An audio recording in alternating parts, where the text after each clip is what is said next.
সম্মানিত দর্শক, আমি এই মুহূর্তে আপনাদেরকে নিয়ে এলাম একটি কচুরিপানার কাছে। আপনারা দেখতে পাচ্ছেন বিস্তীর্ণ এলাকা নিয়ে কচুরিপানা। এটা হচ্ছে কোটালীপাড়া হাসপাতাল সংলগ্ন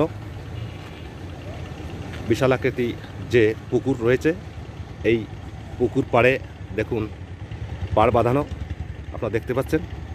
এই পুকুরের মধ্যে প্রচুর পরিমাণে কচুরিপানা, সবুজে সবুজে বিশাল সমারোহ মন কেড়ে নেয়, মনটাকে আকৃষ্ট করে। তাই আমি ছুটে এলাম এই কচুরিপানার কাছে।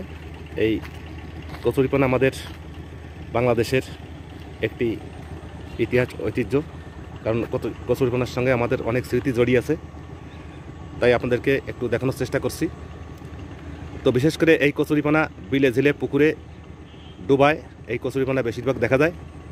তো এই যে কচুরিপানা আপনারা দেখছেন, এটা কিন্তু মূলত এটা কোনো বিল নয়, এটা হচ্ছে একটি পুকুর।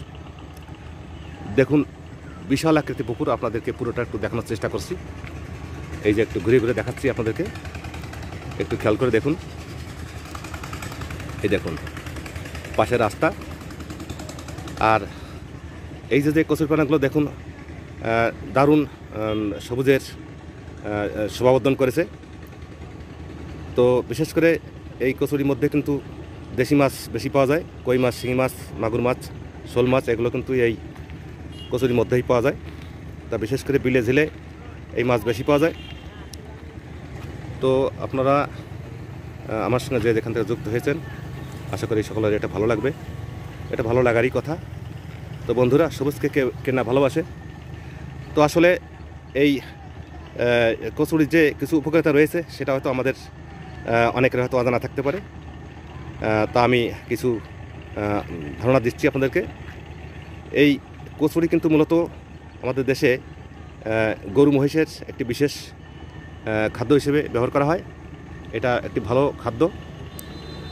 আর তাছাড়া এটা দিয়ে কিন্তু এই কচুরি পচাইয়ে এটা জৈব সার বানানো যায়।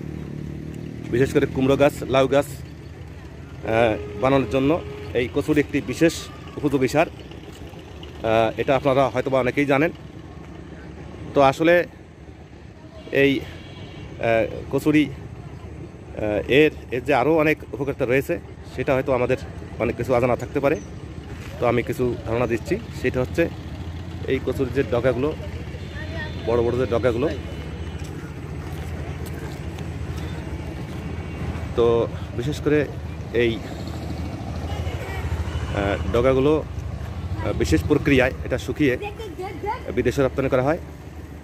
তো এটা দিয়ে বিভিন্ন ঝুড়ি, ফুলদানি এগুলো বানানো হয়। এটা খুবই মূল্যবান যে এইগুলো দ্রব্যগুলো বানানো হয়, এটা খুবই আকর্ষণীয় এবং খুব দামি। তো আসলে এটা দিয়ে যে আরও অনেক কিছু তৈরি হয়, এটা আমাদের হয়তো অনেকেরই অজানা রয়ে গেছে, আমরা হয়তো জানি না। তো এটা আমরা শুধু কচুরি হিসেবে দেখলে এটা চলবে না। এর যে অনেক উপকারিতা রয়েছে, সেটাই সবচেয়ে বড় বিষয়। আর এই কচুরি কিন্তু আমাদের শৈশবের একটি স্মৃতি, অর্থাৎ শৈশবে আমরা এটা নিয়ে খেলা করেছি, এটা আপনাদের অনেকেরই জানা আছে। তো বন্ধুরা, আমার সঙ্গে যেখান থেকে যুক্ত হয়েছেন, আমি সকলকে ধন্যবাদ জানাচ্ছি। সবাই ভালো থাকবেন, সুস্থ থাকবেন। দেখা হবে কোনো এক নতুন ভিডিওতে। আর এই ভিডিওটি যদি আপনাদের ভালো লেগে থাকে, তাহলে একটি সাবস্ক্রাইব করতে বলবেন না।